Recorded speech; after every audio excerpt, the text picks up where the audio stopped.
Baik, dikarenakan waktu sudah melewati pukul 1, maka webinarnya akan saya mulai.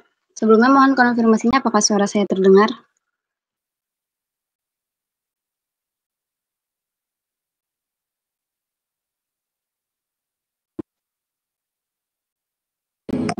Terdengar, Kak.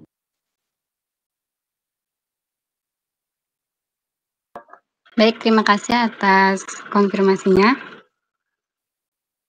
Sebelumnya perkenalkan, nama saya Najma Sarfina Jihadi, mahasiswa dari Universitas Winasarana Informatika, dan saat ini saya sedang mengikuti kegiatan MSIB Kampus Merdeka Batch 7 di Bisa AI Academy.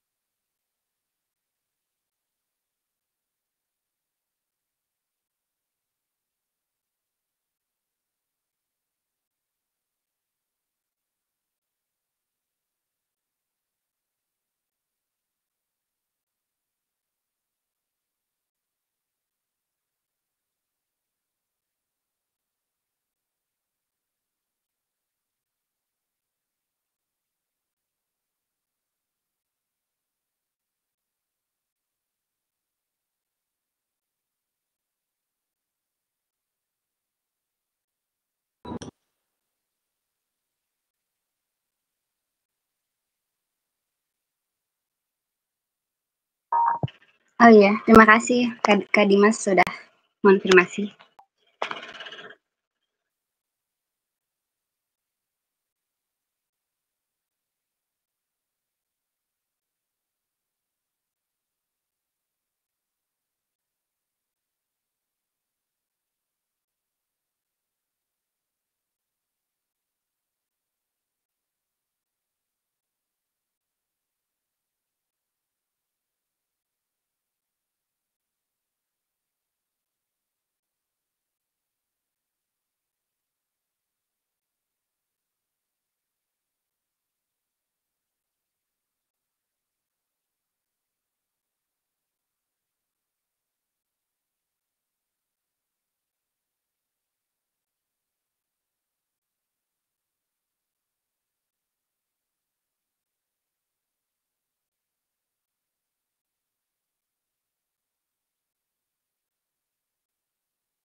Tes, apa suara saya terdengar?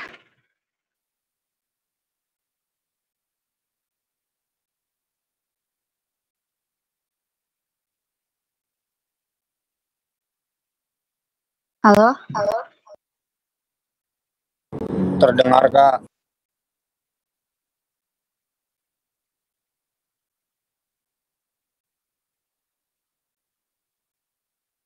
Baik, dikarenakan tadi suara tidak terdengar, maka akan saya ulang ya dari awal.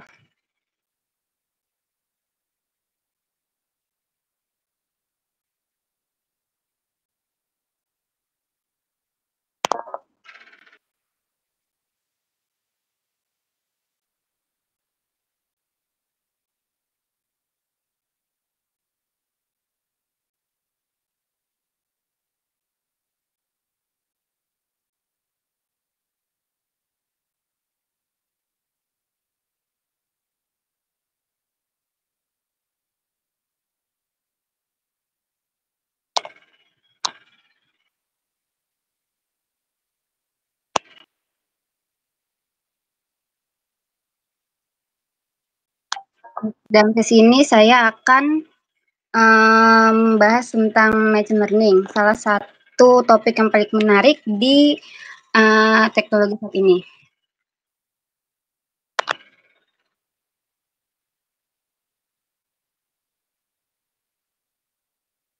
Baik, apa sih itu machine learning?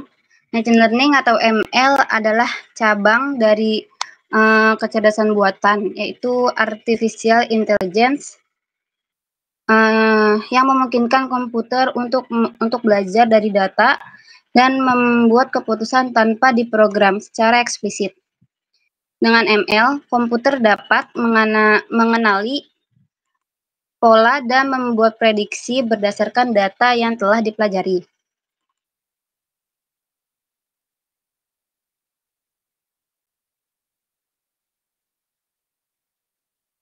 Selanjutnya, mengapa sih ML itu penting?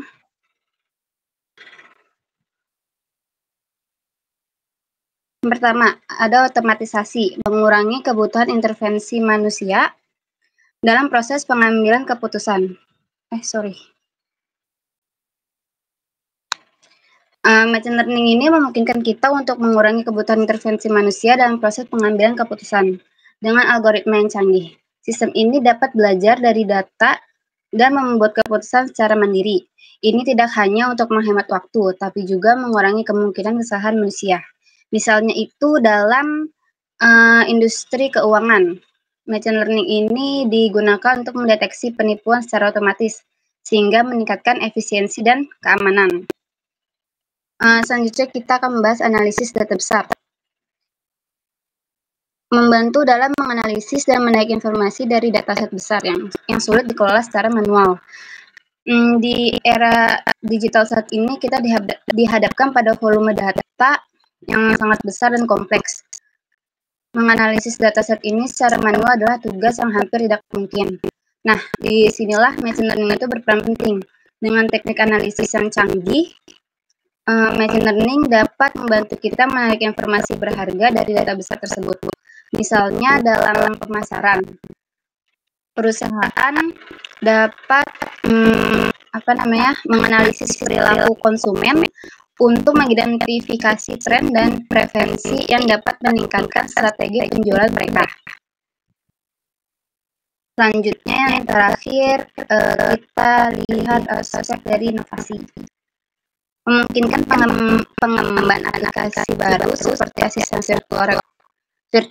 virtual, rekomendasi produk, dan pengenalan wajah. Machine learning ini membuka pintu bagi pengembang aplikasi baru yang sebelumnya mungkin dilakukan. Contohnya adalah asisten virtual seperti Google Assistant yang memanfaatkan machine learning untuk memahami dan merespons permintaan pengguna. Selain itu, teknologi rekomendasi produk di platform e-commerce seperti Shopee, Tokopedia, dan lain-lain juga bergantung dengan machine learning untuk memberikan saran yang relevan kepada pelanggan. Bahkan dalam bidang keamanan, pengenalan wajah menggunakan machine learning telah menjadi alat penting dalam identifikasi dan verifikasi.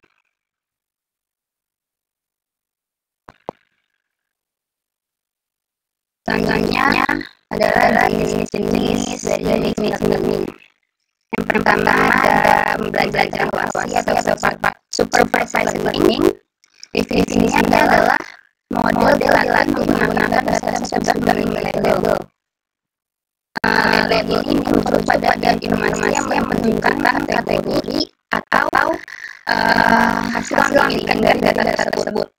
Proses pelatihan ini bertujuan untuk membuat model mampu memprediksi label untuk data yang belum pernah dilihat sebelumnya. Contohnya seperti klasifikasinya email sebagai spam atau bukan spam. Selanjutnya ada pembelajaran terawasi atau unsupervised learning.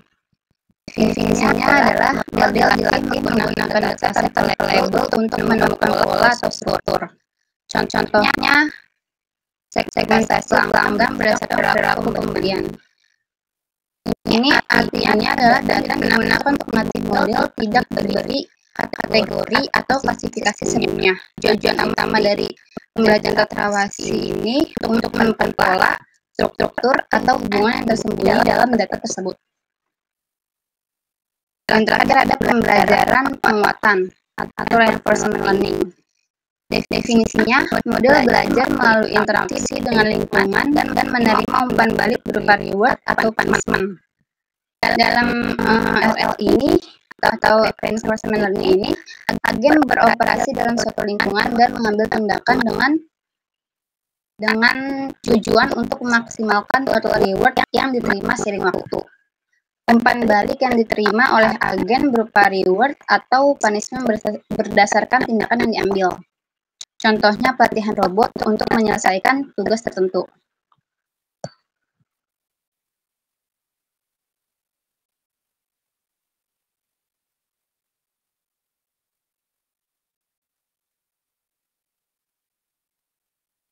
Nah, selanjutnya adalah proses machine learning atau langkah-langkahnya, cara kerjanya.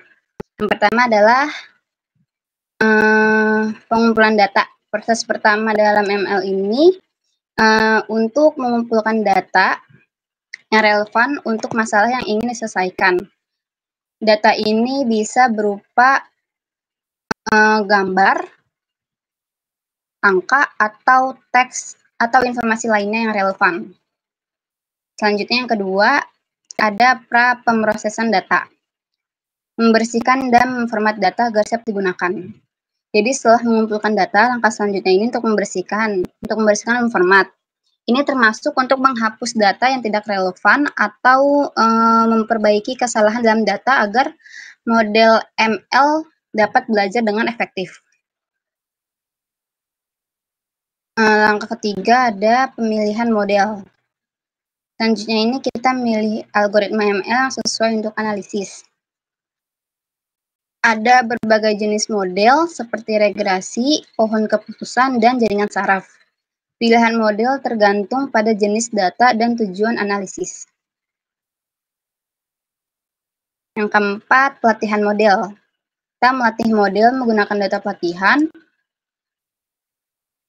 Pada tahap ini, biasanya model dilatih menggunakan data yang telah disiapkan.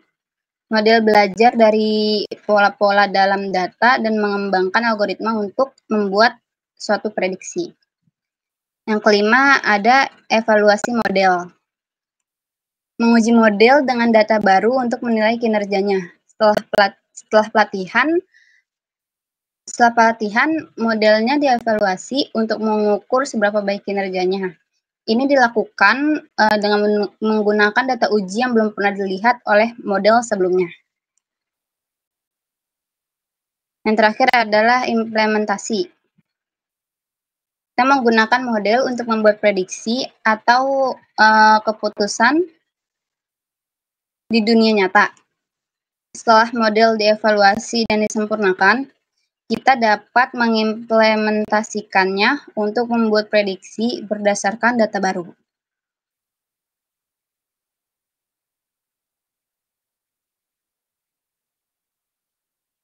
Selanjutnya ini adalah beberapa contoh aplikasi machine learning yang sangat populer dan bermanfaat dalam kehidupan sehari-hari.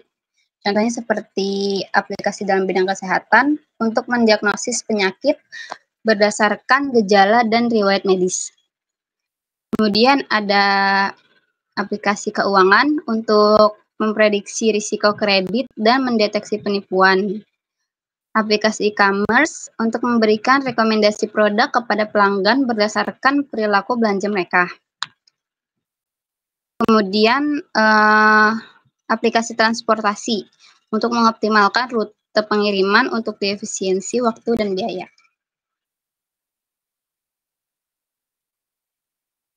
Terakhir adalah kesimpulan. Machine learning adalah alat yang kuat yang dapat digunakan di berbagai bidang untuk meningkatkan efisiensi, akurasi, dan inovasi.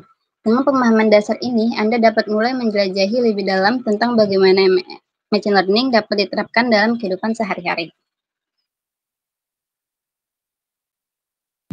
Baik, terima kasih atas perhatiannya. Mungkin hanya itu saja yang bisa saya sampaikan. Apakah ada yang ingin ditanyakan?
Baik, dikarenakan cukup jelas, untuk sesi webinar ini akan saya akhirkan. Sebelumnya mohon maaf jika ada perkataan yang perkataan saya yang kurang mengenakan. Assalamualaikum warahmatullahi wabarakatuh. Terima kasih atas partisipasinya.